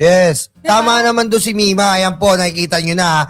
Bilang sariwang babae, Mima Alicia, kitang-kita nyo, nagsisimahog ang damdamin ni Mima kasi nakakabastos po. Ang public hearing at ang impeachment po ang pinag-uusapan. Hindi po yun Commission on Ethics. Hindi ganun yun. Hindi yung Commission on Cerex. Hindi yung Commission on Viva Max. Yun ay Commission on Justice. Pinag-uusapan doon ang hustisya, Suntay. Yung kalibugan mo, ilagay mo sa banyo. Doon ka magsarili. Hindi yung pinapakita mo pa sa publiko ng mga kampo ng Duterte ay makamundo at makamanya. Pero wait lang, Barbie wait lang, Barbie. Ganito kasi, itinanggi ni Suntay na DDS siya. Ano ba sa pagiging DDS? Ba't lagi na lang tinatanggi yan? Yung Marines tinanggi. Lahat na lang tinatanggi maging DDS. Si Guangson tinanggi DDS. Pero sabi niya, si Sara daw presidente niya. Tikya, tinanggi. Si Erice, tinanggi rin. So, bakit ganun? Parang kinakahiya nila yung pagiging DDS nila. True! Bakit ka mo? Meron akong sagot dyan. Why? Kasi yung mga taga-suporta nila, puro mga bobot tanga. Kaya nahihiya sila. So kinakahiya nila yung pagiging DDS kasi kapag narinig mo yung DDS, unang papasok sa isip mo, mga bastos walang mga modo kaya ito, Suntay, bago ka namin pakawalan, sana ayusin mo yung kalibugan mo. Ang kalibugan ilagay sa lugar, okay? Itakin mo. Hindi yung nakakadiri ka san mo nilalabas yung kalibugan mo. Pero yung ganong mga inugali o sinabi ni Suntay, certified DDS talaga siya. Certified? Certified DDS si Suntay. True! Ganun magsalita yung mga DDS Yes. Kundi mga bastos, mga palamura, mga, di ba? Ad hominem sila palagi. wala mabababaw ang utak, malabnaw kaluga nga eh. Ganito, ano ba masasabi nyo? Sabi pa ng mga DDS, huwag nyo tirahin si Suntay yung context daw. Yung context daw, ang pagtuunan, So parang napakatanga, no? So parang si Marcoleta, Oo. out of context daw. Oo. Pero sabi ni Katunying, hindi daw makita kung saan yung out of context doon. Mga journalist na sila. Pero nasaan nga ba yung out of context na tinatawag ni Marcoleta? Tama. So palusot na lang yun. Palusot na lang ng mga yan. Pero alam mo, Suntay, slade ka dyan, Naid, sa sinabi mong hindi ka DDS kasi nakakahiya naman talagang maging DDS. And I'm pretty sure talaga na kaso-kaso ka. Naunawaan mo ka mo. Nauunawaan mo na pag sinabi mong DDS ka, abay baka mamaya mas lalo ka pang mabash. Kaya Diba? nga eh. Nabash ka na nga dito sa sa pagiging alibog atao mo, tapos dadagdagan mo pa ng another slayable na mga statement. Pero ang pinagtataka ko doon parang okay lang sa asawa daw dahil natawa lang daw siya. Ako yung asawa, alam niyo, Kung kayo, si kasi- Mima muna. Okay. Mima, sa Women Meralco Empowerment. Hindi kasi ganito, 'di ba? Kunyari, partner ko, yung lalaking nagsabi na Kunyari, ikaw yung asawa ni Ikaw ang Suntay. asawa ni Suntay. Siyempre, unang-una, masasaktan ako. Kasi hindi mo na nirespeto yung pagkababae ko. Tapos, masaya ka pa na pinablik statement mo pa yan na parang proud na proud ka. So, yung reflection yan, mapupunta din sa akin. Like, True. mapapaisip yung mga viewers na ganyan ba yung asawa ni ni Suntay? Like, pinapabayaan lang? Teka lang, Mima, kaya pala ganyan ang ugali mo, best friend pala to ni Nino? Baba Black Sheep, Baba Black Sheep. Yung asawa. Yung asawa. Si Suntay mismo, Ah, kaya si pala Suntay. ganyan ang ugali mo, best friend ka ni Baba Black Sheep. Akala ko ni Manong... Hindi, best friend yan ni Baba Black Sheep. Ano masasabi mo dyan, Boss Mike? Ako naman kasi kahit ganito tayo, ma-respect. Wait lang. Bilang advice ng isang babaero, pakinggan natin si Boss Mike. Hindi naman ako babaero. Ang sa akin, kasi kahit ganito lang tayo, marespeto tayo sa babae. Walang mga nagre-reklamong ginujombag, walang nagre-reklamong walang sustento, walang nagre-reklamong pinabayaan ko. Noon, di ba? Si Mima na tayo. Hindi katulad nun kay Mima, panay ang reklamo, nagdemanda. Gusto mo yan? Nasaktan, nagkablakay, nagreklamo. Di ba? Hindi, nagmahal, nasaktan, nabugbog, najombag, nablakay, ayun, nagpa-NBI. Ang ina ninyo. Hindi mga minamahala. Ito is sa mga kababaihan kasi total Women's Month ngayon. Meron lang akong isang advice kasi minsan talaga yung mga babae mahirap makaalis sa ganyang klaseng sitwasyon, like 'di ba binubugbog na sila tapos babalikan nila kasi meron tayong tinatawag na yung parang naging traditional na na siya na pag binugbog ka okay lang kasi alam mo baka magbago. Yes. 'Di ba? Umabot ako sa punto na gano'n yung trauma band na... Wait lang. Ba't napunta kay Mima ang Kaya kwento? nga, parang Wait lang, ikwento ko muna. Nasa asawa, mamaya isipin nila, binugbog ka ni Suntay. Hindi. Baka isipin nila, syubetra ka ni Suntay. Hindi, gusto ko lang kasi Sige, pagbigyan natin. Bigyan mo yan, boss. may mga babae kasi ngayon na hindi makaalis sa relationship dahil sa trauma band. Yung tipong binubugbog na sila, sinasaktan na sila, bumabalik pa din sila kasi nandoon yung trauma band nga. Ang problema kasi, medyo mahirap talaga sa part ng babae kung wala ka talagang income. Tapos mahirap kang makaalis sa sitwasyon kasi nakadepende ka sa lalaki. So bilang isang babae, dapat hindi lang tayo pambahay, hindi lang tayo nagtatrabahong tagalaba, tagalinis, dapat gumawa din tayo ng sarili nating pera para kung gusto nating umalis sa sitwasyon na talagang nahihirapan na tayo, sobrang basic na lang. Wait lang, sasagutin ko yan. Go! Huwag kayong makikipagrelasyon kung iniisip nyo rin palang umalis sa sitwasyon. Kasi ang pakikipagrelasyon, dapat ialay mo na yung buhay mo sa isang lalaki. Kaya mahalaga rito, dapat siguraduhin mo na matino, maayos ang background ng pamilya ng isang lalaki bago ka pumasok sa relasyon. Tama. Kasi ang nangyayari, nadadama yung mga matitinong lalaki katulad ko. Lalaki ka ba? Kasama na yung mga bakla, di ba? Na hindi naman tulad ng mga ganong na-experience nyo. True. Kaya yung mga salita na lahat na lang ng lalaki pare-parehas, bakit? Lahat ba ng lalaki nakabaingbangan mo? Di ba? So, ibig sabihin mga kababayan, iba-iba ang ugali ng tao. Ganon din ang mga lalaki. Iba-iba. Merong mabait katulad ko. May masipag katulad ko. True. May Pogi katulad ko. Pero Boss Mike, saludo ko sa mga Boss Mike, saludo ko sa mga lalaking katulad mo. Kasi kahit minsan may urge ka nang nasasaktan ka din, may urge minsan na, syempre lalaki din, di ba, may feelings din naman kayo. Hindi ka naman umaabot sa punto na nangaabuso ka, nang bubugbog ka, nananakit ka. So, nakaka-proud ka naman, boss. Chips. Mukhang hindi lang ilong ang hihiringin nito. Chin pa. Inakakit ka. Wala tayo sa... DDS ka ba? DDS yata to si Mima eh. Ay, erase natin yan. Ito lang pala. Eto na. Sorry. Dumako na tayo. Nagbotohan po, Boss Mike at Maring Mima. 54. One na manyakis lang ang bumoto at si Suntayon, 0 abstain. Ipaliwanag ko ba yan? I-pursue the may impeachment tanong complaint to Sara Impacta Jablita Chaki Duterte. May tanong ako. Bakit isa lang yung bumoto tapos yun si Suntay pa? Nasa na si Erice? Hindi ba bumoto? Wala na si Erice, tinanggal. Hindi kasi palaibanat niya kay Presidente. Di ba? Anyway, mamaya na natin Alam talakayin. mo, ayun Si nga, Erice. 54 na ang bumoto. 51 na lang, kailangan natin. Ang susunod natin ngayon, nagpadala na rin po ang Committee on Justice ng letter sa Vice President para 10 days. 10 days para sagutin ang allegation, that different allegation to answer. What can you say about that? Sasagot kaya siya? Yan lang yung tanong. Ito naman ang sagot ko dyan. Imbis na sumagot, mukhang pinaghahandaan yung hindi dapat na magpakita si Ramil Madriaga sa hearing sa Kongreso.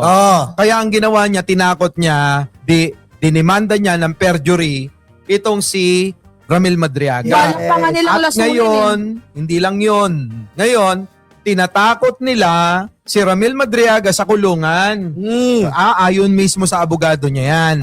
Ngayon, ang tanong, sino ba ang pwede na manakot pa sa kanya? Si Sara. Yun. Wala naman ng iba kundi si Sara lang, di ba? Ay, pero Boss Mike, mayroon ding sinabi si Mami Pebbles. Kasi di ba may intel din yan. Ang sabi ni Mami Pebbles, binabribe daw yung asawa ng 1 billion peso. 1 billion. Grabe, no? Daming pera. 1 billion. 1 billion po ang binabribe kay Ramil Madriaga sa pamamagitan po ng kaisip nila. Tama lang, diba? Yung court impeachment complaint na ipiniled nila Paulo Ortega tas ni Benny Abante kasi tungkol yun sa SALN, kailangan mag-declare talaga ng mga Duterte ng net worth nila. Kasi tingnan nyo, saan nakukuha yung 1 billion, yung pambayad kila Kaufman? Saan nila kinukuha yun? Kaya nga, Mima, sabi riyan, sinasapawan ni Mima yung kasamang host. Hindi pa tapos magsalita, nagsasalita siya. Sabi sa comment section. Sabi naman kayo kay Mima, hindi naman po gano'n. Hindi naman po. Hello po. Di ba? Ngayon. Dumating na dito si Ma'am Lisa. Naku, Madam First Lady, mamaya na po. Hindi po kami makalis dito. Ayan po. Ngayon, talakayin natin to. Sa tingin nyo ba, ano ang magiging kahinatnan nito? Kasi, talagang desperado si Sara, 1 billion, tapos humayrin pa siya ng malamacho man na itutumba na assassin si Ramil Madriaga. Teka, hindi ba tinanggap yung 1 billion? Hindi. Muntik na. Kasi yung asawa niya, syempre ang asawa, madamdamin yan. Ang asawa minsan stress. Gusto niyang tanggapin. Kaso, sinabihan ng mga anak, Mami, tuloy natin ang laban. Kasi nandito na para kay daddy to. At sabi din ni Ramil na hindi siya atras kasi nga hindi naman para sa kanya to para sa kapakanan at kinabukasan ng Pilipinas na to. Oo, parang hindi na sa kanilang pamilya lang. Yes. Kundi, iba rin, ano. Iba. Oo, may prinsipyo. Kasi kung iba-iba yan, 1 bilyon. Oo. Baka hayaan na nila si Ramil dyan sa kulungan. Siyempre. Yung asawa, di bali, Puyang Ramil, di ba? Oo, di ba? Pwede naman ako makahanap ng ibang Ramil pa. Oo. Di ba? Oo. Kung Ganun na iba-iba yan. ngayon. Ganun na ngayon. Mayroon na kaming 1 billion. Ang problema nga, yung nakakulong mismo ang kailangan magsalita. Oo. So kung gagawin nila yon hindi rin po pwede. Hindi pa pwede. Dahil ayaw nga nung tao mismo. Kaya ang ending, papategi na lang. Ngayon nga, nung hindi pumayag, kaya ipapategi. Ayan nga yung sinasabi ko sa inyong dalawa, na pwede mo nang idugtong to sa patayin mo si BBM, nag-hire na ako ng assassin, ma'am. Siya mismo ang laging nag-hire ng assassin. At sino pwedeng mag-hire ng assassin against Ramil? Ikaw yon, Sara Duterte, Impacta Diablita. Hindi siya lagi yung may gustong pumatay eh. Yes. Sa bukang bibig niya yon. O papatay, gusto niyang pumatay, gusto niyang pumugot ng ulo. Yes. Kay Sara Duterte galing yun eh. Ikaw, Mima. Pero ngayon, ano yung thought ninyo dito nga sa 5410? Sa tingin ninyo, may possibility ba na mabotohan ng 1/3 vote itong si Sara Duterte? Depende na lang nga yan. Sabi nga nung mga taga-NUP, dadaanin daw sa konsensya. Kung lahat na lang ng kongresista dadaanin sa konsensya, malamang walang botong makukuha si Sara. Kaya nga eh. Alam mo, ang NUP, hindi ko alam kung ano ba kayo eh. Kung ano ba, may paninindigan ba kayo. Pero para sa akin, Boss Mike, para sa akin, very, very strong to. Kasi, dito pa nga lang, napansin nyo, kung napanood nyo kahapon, yung nung isang araw, tinatalakay nila yung death threat. Talagang yung mga DDS congressman, hindi masyadong nagtanong doon. Dahil ang hirap na itanggi nun. Hindi mahirap talagang ipagtanggol si Sara. True. Unang-una nga, sabi ko nga sa inyo, kung dadaanin lang sa konsensya, tulad ng sinasabi ng NUP sa pamumuno ni Puno, sigurado wala nang boboto na papabor kay Sara. True. Meron papabor para makonvict siya. Tama.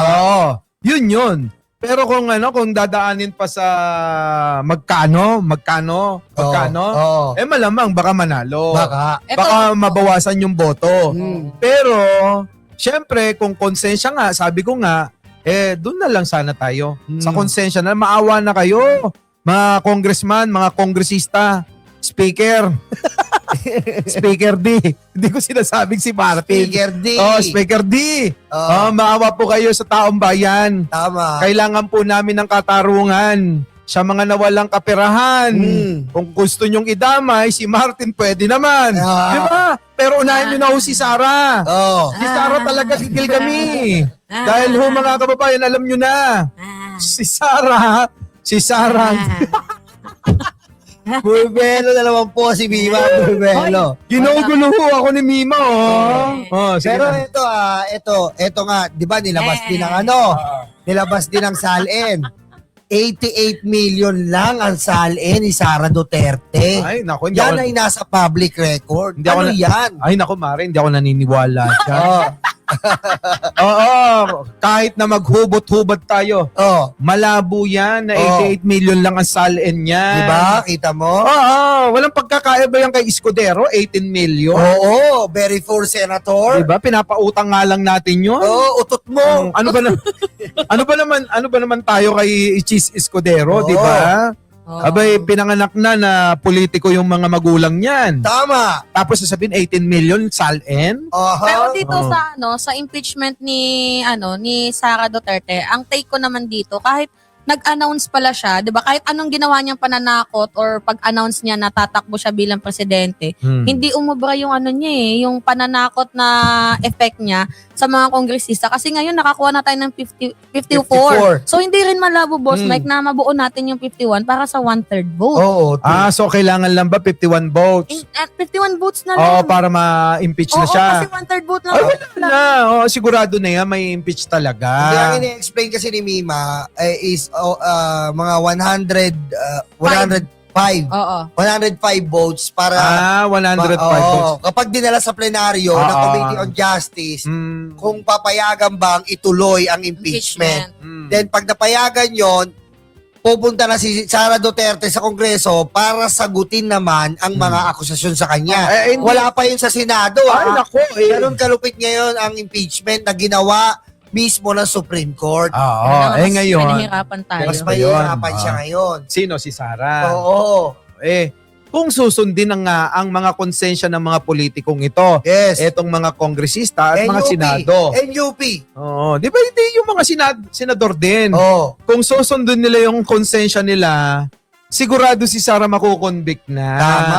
Kaya ang ending niyan, kapag naramdaman na ganon, magre-resign na lang. Oh, yan di ba? Hindi, pero pinagdedebatahan yun, Boss Mike Yung, kunyari nandyan na sa Senado, tas dyan pa lang siya magre-resign kung alam niya nang may impeach siya. Pero pinagdedebatihan ba yan ngayon kung pwede pa ba siyang tumakbo kahit nag-resign na siya, kahit hindi pa siya nai-impeach, na guilty. Kasi ganito yan, pag nag-resign si Sara Duterte, hindi pa rin uubra. Bakit kamo? Kasi May mga pending? Hindi. May pending case siya sa ombudsman. And resign means umiiwas ka. Then pag umiwas ka, magugulat ka sa may kanto, may nakaabang na palakol. Palakol Yun ang talaga. ombudsman. Palakol Diba? talaga.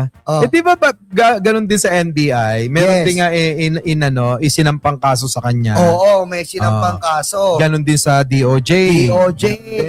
So, si Sara, tambak na ng kaso. Tambak. Yan ang presidente ng mga DDS na luga. So, kung mawawala siya sa pagka-vice presidente, pwede nang kasuhan. Wala nang immunity. Tapos ano pa, Boss Mike, no? Tatakbo akong presidente, tapos pag inatake, pinupolitika ako. Ganun naman lagi ang palusot ng mga ng mga politiko Iiyak muna, tapos after iyak, gala Thailand. Di ba? Kita mo, totoo yun, di ba? Nakaraan lang. Kasi Nagkikera na. minsan naiintindihan ko rin si Sara bakit kanyo. Bakit? Sa sobrang stress niya, hindi niya na alam kung anong gagawin niya. Di ba? Siya, pagka na-stress na, gagala kahit saan na. Gagala. Kaya unawain niyo si Sara. Katulad ka pala ni Sara, pag na-stress ka, gumagala. Iba ako. Hindi, pera Hindi niya ako ang ganun. ginagamit niya. Pera niya. Hindi, Hindi, kung pagkano lang, di ba? Ang sabi niya, parang si Sara daw, pag na-stress, gala ng gala. Hindi.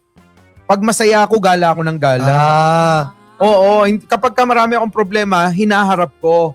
Sinusolusyonan ko. Yun ang kaiba namin ni Sara. Si Sara, tinatakasan niya. Kaya nga walang nagagawa sa OBP. Kasi ang stress, tinatakbuhan niya. Ang problema, tinatakbuhan niya.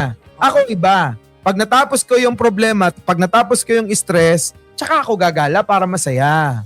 At tsaka, isama na natin to, naglabas din po ang Commission on Audit. Kasi po, nakakalabas ang Commission on Audit na si Sara po ay nag-apila na wag muna daw hatulan sila ng notice of disallowance. Inaayos pa nila.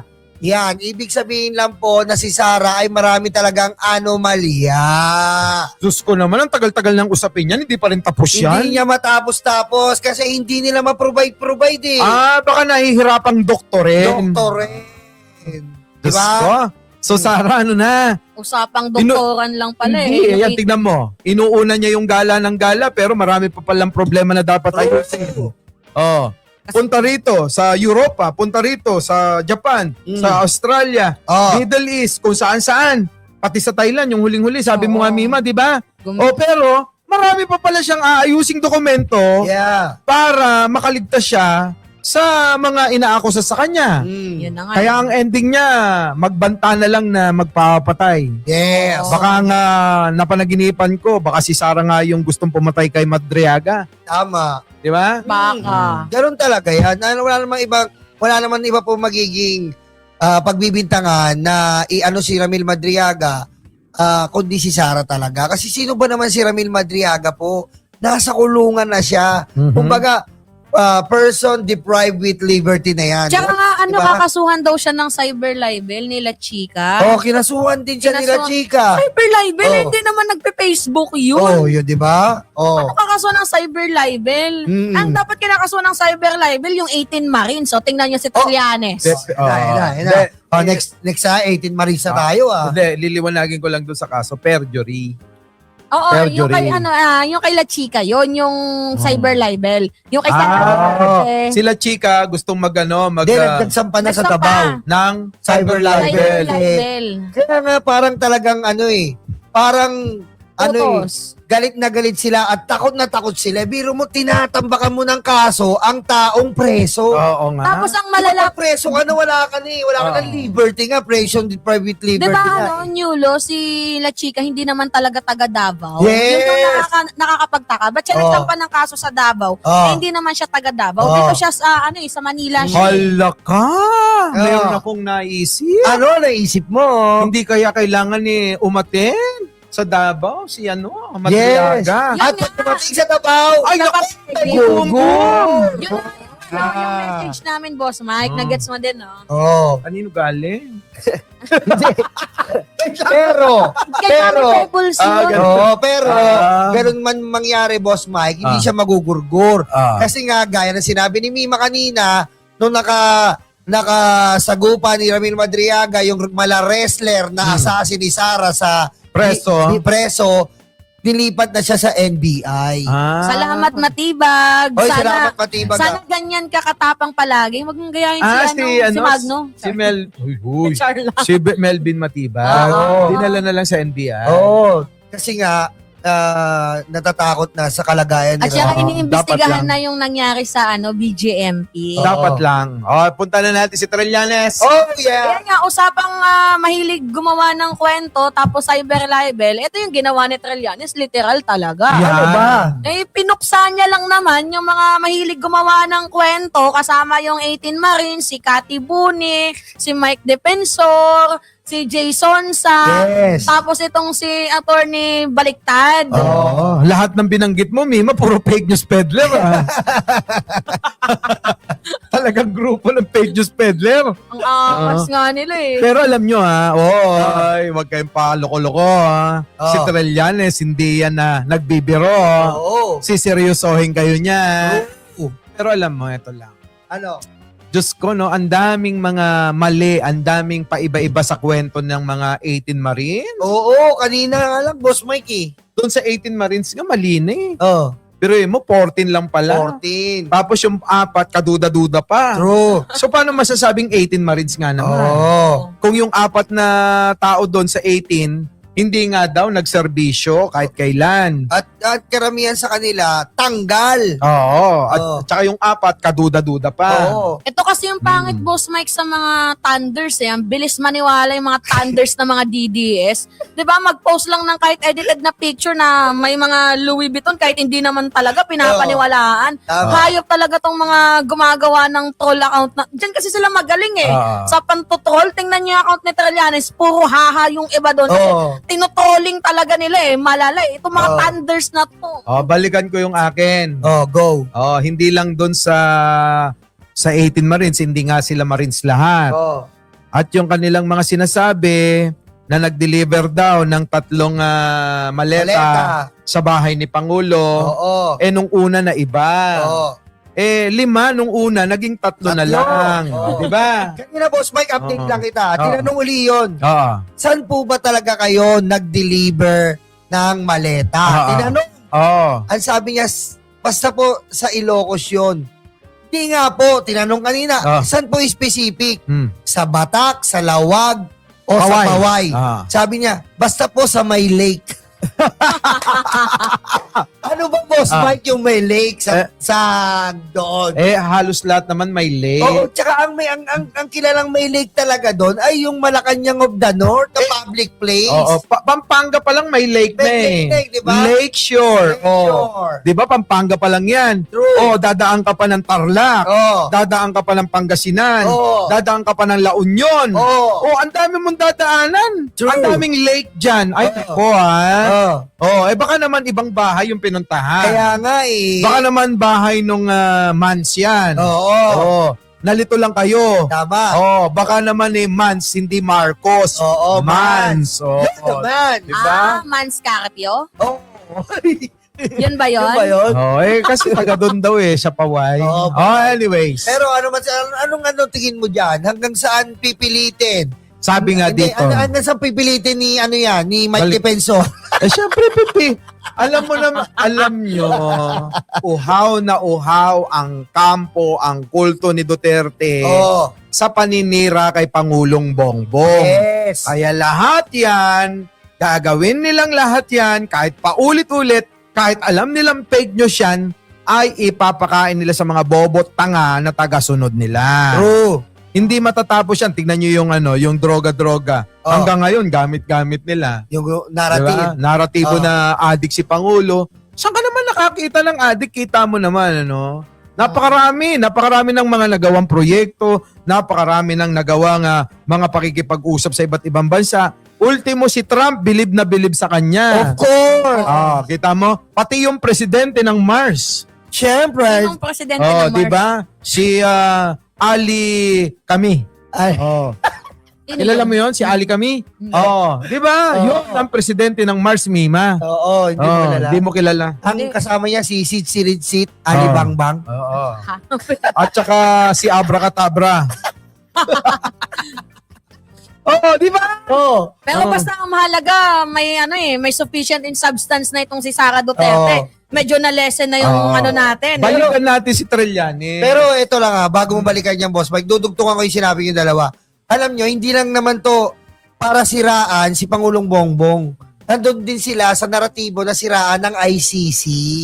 Diba? Kailangan nilang siraan. Kasi nagugulat kayo, yung maleta, ang daming pinanggalingan. ICC, Trillanes, De Lima, ang dami. Eto nga yan. Sige, dyan na muna tayo bago tayo patungo dun sa ICC Trillanes kasi magkakadugtong eh. Eto na. Sabi nga ni Ping Lacson, 805 billion ang pera na binigay daw ng 18 Marines Company kanino. Yeah.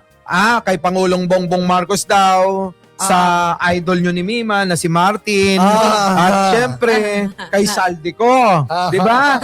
Ngayon, 805 billion. Ang tanong parang sinasabi, wala daw napunta kay Saldico. Wala doon napunta. So, ibig sabihin, napunta lang sa magpinsan yung 805. Imposible daw. Imposible. Na ganun karami kasi kung yon susumahin, yung pagbibilang, pag-empake, paglalagay sa maleta, pagdi-deliver. Aabutin ng lahat-lahat, aabutin ng 5 taon at kalahati. Diba? Kung nag-umpisa nung 2022, 2023, tapos ng termino ni Pangulo, hindi pa yun na-deliver lahat. 28 matatapos. Yun. So ngayon, ano ang connection niyan? Ibig sabihin, ito ay hindi nila inisip at hindi nag-compute, hindi nagkwenta. Kaya walang kwenta yung akusasyon nila. Sabi nga ng Malacanang, napakarumi, lousy script. Accusation. Diba?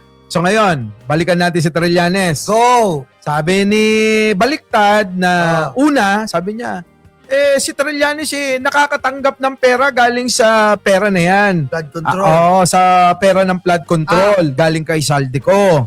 At binibigay daw sa ICC, pinakatangan yung ICC. Yes. Tapos biglang binawi. Wala kaming sinabing ganyan.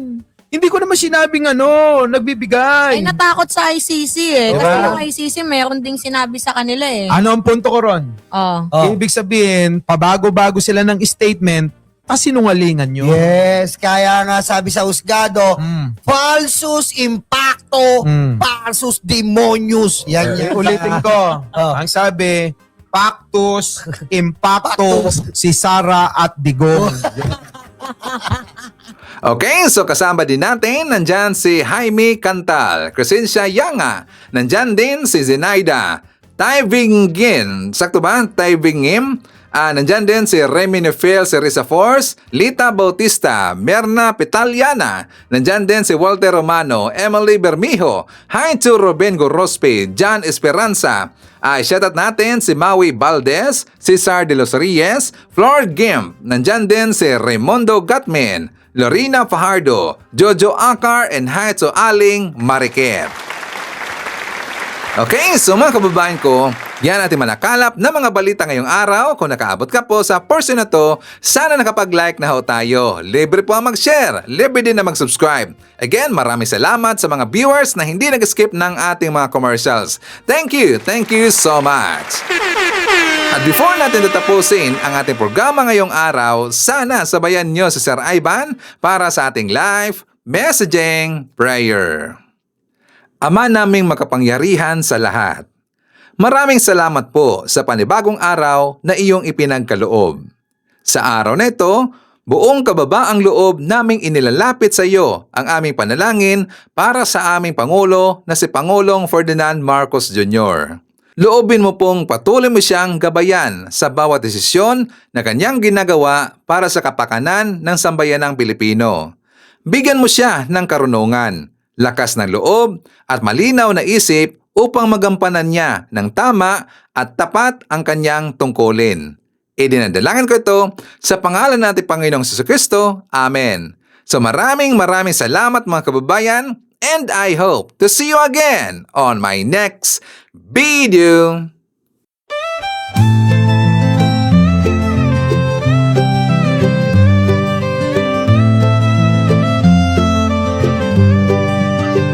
Sa bawat pagsikat ng araw, ikaw ay nandyan.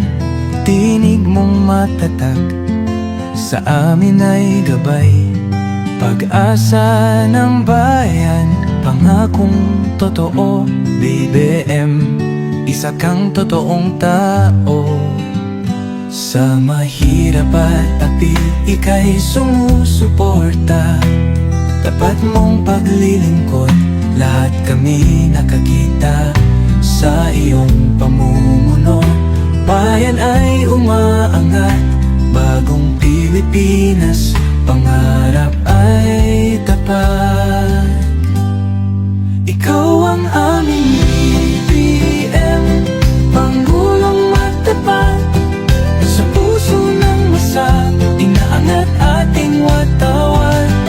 Sa hirap at ginhawa, ika'y kasama.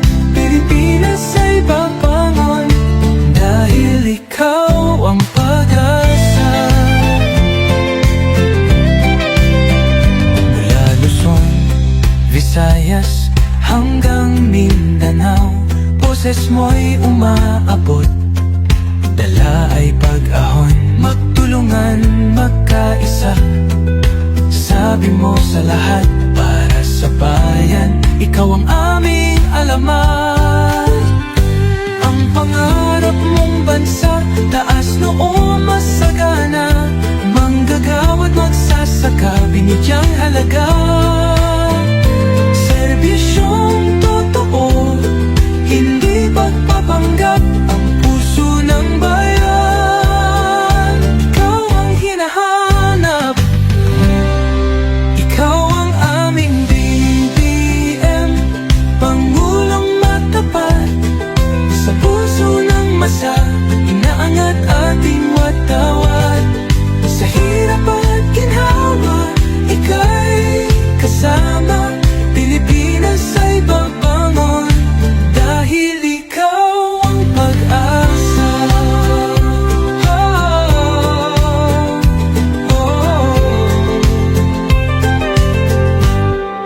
Ikaw ang aming BBM, Pangulong matapat. Sa puso ng masa, inaangat ating watawat. Sa hirap at ginhawa, ika'y kasama. Pilipinas ay babangon, dahil ikaw ang pag-asa.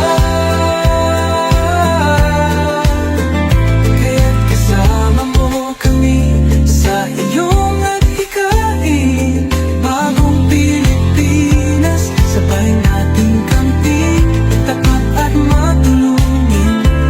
Ikaw ang patunay, BBM, sa puso ng bayan.